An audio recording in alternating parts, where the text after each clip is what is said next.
Welcome to my channel. So guys, आज की class बहुत इंपॉर्टेंट होने वाली है बिकॉज गाइस आज की इस क्लास के अंदर मैं बीए पॉलिटिकल साइंस ऑनर्स वाले स्टूडेंट्स के साथ डिस्कस करने वाली हूँ उनके एक बहुत इंपॉर्टेंट सब्जेक्ट के एक इम्पॉर्टेंट क्वेश्चन के बारे में।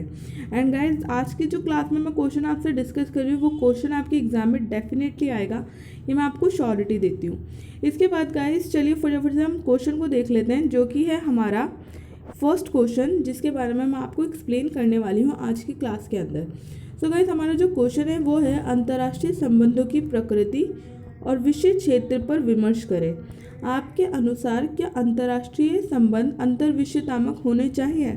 सो गाइस हमारे फर्स्ट क्वेश्चन के बारे में आज हम डिटेल में डिस्कस करेंगे एंड गाइस ये पूरा क्वेश्चन मैं आज आपको अच्छे से एक्सप्लेन करूँगी। सो गाइस चलिए फटाफट से स्टार्ट करते हैं। सो गाइस जो हमारा सबसे पहला पॉइंट है वो है हमारा इंट्रोडक्शन यानी कि परिचय। सो गाइस आप जब भी किसी क्वेश्चन का आंसर लिखें उसके स्टार्टिंग में आप लोग इंट्रोडक्शन ज़रूर लिखिएगा, ये बहुत ज़्यादा इंपॉर्टेंट पार्ट होता है।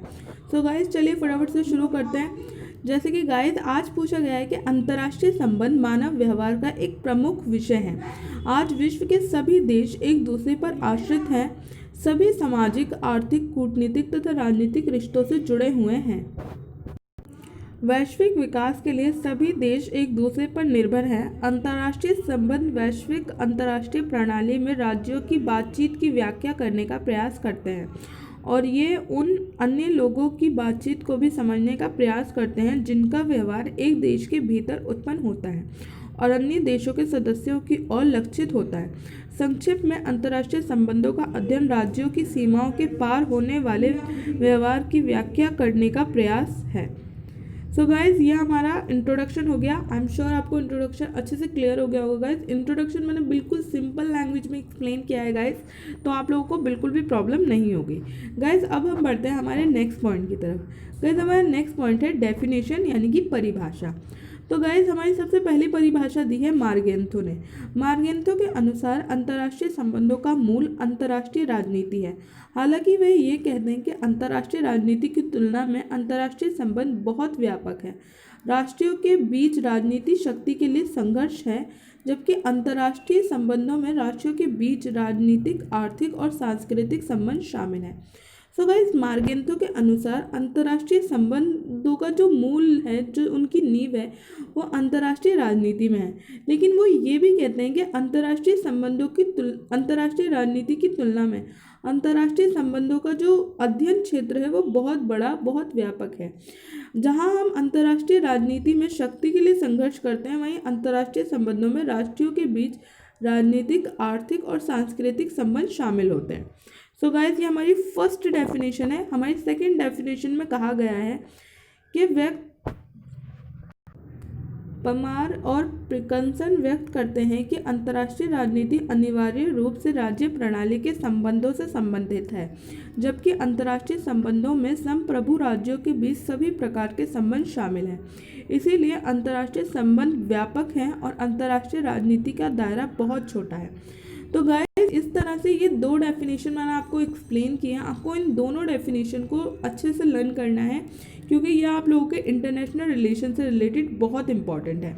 गाइस अब हम बढ़ते हैं हमारे नेक्स्ट पॉइंट की तरफ, जो कि है हमारा अंतर्राष्ट्रीय संबंधों की प्रकृति। मानव समुदाय की बढ़ती गतिविधियों के साथ ही दुनिया के विभिन्न देशों के मध्य आपसी संबंधों में भी तेजी से बदलाव आ रहा है।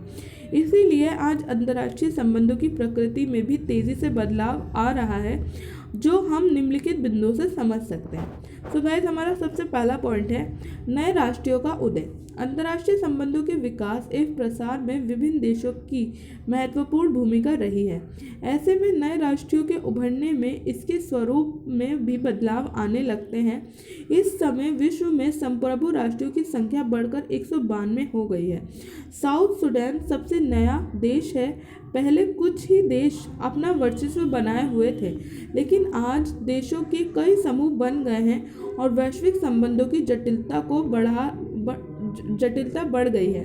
जहां पहले अमेरिका, यूरोपीय देशों की मनमानी चलती थी, वहीं अब भारत, ब्राज़ील, दक्षिण एशिया आदि देशों की बढ़ते महत्व से इनकार नहीं किया जा सकता। सो गाइज हमारा जो फर्स्ट पॉइंट है जिसके अंदर बताया गया है इंटरनेशनल रिलेशन की जो नेचर है, सबसे पहले तो गाइज आपको ये समझना है कि जो इंटरनेशनल रिलेशन है उसका नेचर कभी भी एक जैसा नहीं रहता। तो इन जो अंतर्राष्ट्रीय संबंध है उसकी जो प्रकृति है वो बार बार बदलती रहती है, क्योंकि गाइस एक देश के दूसरे देश से जो संबंध है वो भी चेंज होते हैं, जिसकी वजह से अंतर्राष्ट्रीय संबंधों का जो नेचर है वो भी बदलता रहता है। सो गाइस सबसे पहले तो आपको यही याद रखना है। सेकंड पॉइंट के अंदर एक्सप्लेन किया गया है कि जिस तरह से आज नए नए राष्ट्रीय उभर रहे हैं, यानी कि जिस तरह से आज एक देश से बहुत सारे ऐसे बहुत सारे नए नए देश बन रहे हैं, उससे जो अंतर्राष्ट्रीय संबंध हैं उनके अंदर बहुत तेज़ी से बदलाव आ रहा है। जहाँ पहले अमेरिका, यूरोपियन यूनियन, ये सारे देश दूसरे देशों पर शासन करते थे, यानी कि एक तरीके से कंट्रोल करते थे, वहीं भारत, ब्राज़ील और दक्षिण एशियाई देश का महत्व आज बढ़ गया है। इस चीज़ से इनकार नहीं किया जा सकता। तो गाइज ये हमारा पहला पॉइंट है। गाइज अब हम बढ़ते हैं हमारे नेक्स्ट पॉइंट की तरफ, यानी कि हमारे सेकंड पॉइंट की तरफ। गाइज सेकंड पॉइंट में हमसे पूछा गया है कि प्रौद्योगिकी विकास अंतर्राष्ट्रीय संबंधों की जटिलता में विज्ञान एवं प्रौद्योगिकी विकास ने भी योगदान दिया है। दूरसंचार, इंटरनेट, सूचना प्रौद्योगिकी, ईमेल आदि के विकास के कारण आज पूरा विश्व एक गांव बन गया है। एक कोने के लोग दूसरे कोने के लोगों के निकट आ गए हैं। वैश्विक जुड़ाव के कारण एक नए संस्कृति का सर्जन हुआ है।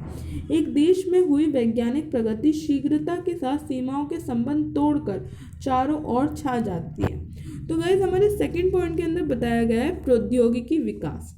सो गाइज आप लोगों को पता है टेक्नोलॉजी आज के टाइम में कितना ज़्यादा इंपॉर्टेंट रोल प्ले करती है। सो गाइज वही सारी चीज़ें इस पॉइंट के अंदर एक्सप्लेन करी गई हैं, तो आपको इस पॉइंट को भी अच्छे से ध्यान रखना है।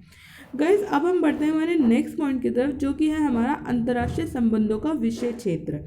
सो गाइज यहाँ पे बताया गया है कि अंतर्राष्ट्रीय संबंधों के विषय क्षेत्र को निम्नलिखित बिंदुओं से समझा जा सकता है। सबसे पहला पॉइंट है हमारा अंतर्राष्ट्रीय विधि। विभिन्न देशों के मध्य संबंध विकसित करने के लिए कुछ निश्चित नियम निर्धारित किए गए हैं। इन नियमों की अंतर्राष्ट्रीय कानून कहा जाता है। इन कानूनों का उद्देश्य विश्व के देशों के मध्य पारस्परिक संबंध स्थापित करते हुए स्थायी शांति हेतु समस्याओं का समाधान करना है। इन कानूनों के निर्धारण निर्णय एक संचालन के लिए विभिन्न अंतर्राष्ट्रीय संगठन काम कर रहे हैं। सो गाइज हमारा जो सबसे पहला पॉइंट है वो है अंतर्राष्ट्रीय विधि, यानी कि इंटरनेशनल लॉ। तो गाइज इंटरनेशनल लॉ के अंदर क्या बताया गया है कि सभी देशों के बीच जब हम कोई भी रिलेशन स्थापित करते हैं तो उनके लिए कुछ बेसिक चीज़ें, कुछ बेसिक नियम बनाए गए हैं, जिनको हम कानून कहते हैं, अंतर्राष्ट्रीय कानून कहते हैं। इनका पालन करवाने के लिए आज विश्व के अंदर बहुत सारे अंतर्राष्ट्रीय संगठन हैं जो काम कर रहे हैं। सो गाइज आप लोगों को फर्स्ट पॉइंट को इस तरह से ध्यान रखना है। गाइज अब हम बढ़ते हैं हमारे सेकंड पॉइंट की तरफ। गाइज हमारे सेकंड पॉइंट के अंदर हमें बताया गया है कि अंतर्राष्ट्रीय संगठन अंतर्राष्ट्रीय संबंधों के अंतर्गत अंतर्राष्ट्रीय तथा क्षेत्रीय संगठन भी आ जाते हैं। विश्व स्तर पर विभिन्न गतिविधियों के संचालन के लिए इन संगठनों का विशेष महत्व रहा है। इनमें से संयुक्त राष्ट्र संघ यानी कि यूएनओ सबसे महत्वपूर्ण संस्थान है। इसके अधीन बहुत सारे संगठन मानव समुदाय के विकास के लिए काम कर रहे हैं। संयुक्त राष्ट्र संघ एक प्रकार के वैश्विक सरकार की तरह काम कर रहा है। दुनिया के सभी देश इसके सदस्य हैं। इसके अतिरिक्त दुनिया के विभिन्न भागों में प्रादेशिक स्तर पर क्षेत्रीय संगठन भी उभर कर आ रहे हैं, जैसे कि European union, African union, Asia तथा दक्षिण एशियाई क्षेत्र संगठन। सो गाइज हमारे सेकंड पॉइंट के अंदर हमें एक्सप्लेन किया गया है अंतर्राष्ट्रीय संगठनों के बारे में, यानी कि इंटरनेशनल ऑर्गेनाइजेशंस के बारे में।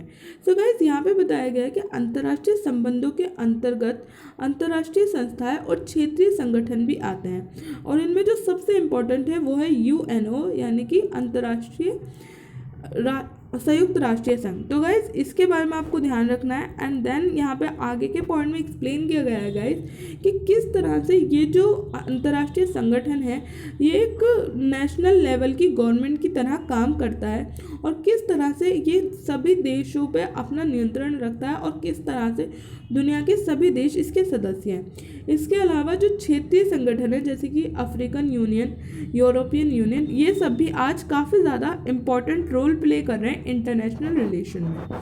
गाइस अब हम बढ़ते हैं हमारे थर्ड पॉइंट की तरफ। गाइस थर्ड पॉइंट के अंदर बताया गया है शांति और सुरक्षा। अंतर्राष्ट्रीय शांति और सहयोग के मामले अंतर्राष्ट्रीय संबंधों का आधारभूत सिद्धांत है। विश्व के विभिन्न भागों में आज भी हिंसक लड़ाइयाँ लड़ी जा रही हैं। ये दो या दो से अधिक देशों के बीच संघर्ष के कारण स्थिति अत्यंत कठिन हो जाती है। कई बार देश के भीतर हिंसात्मक गतिविधियां इतनी भयानक रूप धारण कर लेती हैं जिनका प्रभाव वैश्विक समुदाय पर पड़ने लगता है। हथियार बनाने की होड़ में विभिन्न देश एक दूसरे से आगे निकलने में लगे हुए हैं और इन सभी समस्याओं के निराकार के लिए प्रयास करना अंतर्राष्ट्रीय संबंधों का विषय क्षेत्र माना जाता है। सो गाइस हमारे थर्ड पॉइंट के अंदर बताया गया है कि अंतर्राष्ट्रीय शांति और सुरक्षा, ये एक बहुत इंपॉर्टेंट पॉइंट है गाइस। इसको आप लोग ज़रूर ध्यान रखिएगा कि किस तरह से अंतर्राष्ट्रीय शांति और सहयोग के मामले में इंटरनेशनल रिलेशन एक बहुत इंपॉर्टेंट रोल प्ले करते हैं। आज विश्व में बहुत सारी जगहें ऐसी हैं जहाँ पे दो या दो से अधिक देशों के बीच हिंसात्मक लड़ाइयाँ लड़ी जा रही हैं और इन लड़ाइयों को रोकने के लिए हमें इंटरनेशनल रिलेशन की ज़रूरत है ताकि सभी देश एक साथ मिलकर कार्य कर सकें और इन लड़ाइयों को रोक सकें। सो गाइज ये हमारा थर्ड पॉइंट था। आई एम श्योर ये आपको क्लियर हो गया होगा। गाइज अब है हमारा लास्ट पॉइंट जो कि बहुत इंपॉर्टेंट है कि क्या अंतर्राष्ट्रीय संबंध अंतर्विषयतात्मक है। सो गाइज इसको आपको इस तरह से एक्सप्लेन करना है कि अंतर्राष्ट्रीय संबंधों के परिचय, परिभाषा, प्रकृति और विषय क्षेत्र के अध्ययन के बाद हम इस निष्कर्ष पर पहुंचते हैं कि जी हाँ, अंतर्राष्ट्रीय संबंध अंतर्विषयतात्मक हैं और अंतर्राष्ट्रीय संबंधों का अध्ययन और अभ्यास प्रकृति में अंतर्विषयतात्मक मानव अधिकारों, वैश्विक गरीबी, पर्यावरण, अर्थशास्त्र, वैश्वीकरण, सुरक्षा, वैश्विक नैतिकता और राजनीतिक वातावरण जैसे विषयों की जांच करने के लिए अर्थशास्त्र, इतिहास और राजनीतिक विज्ञान के क्षेत्र को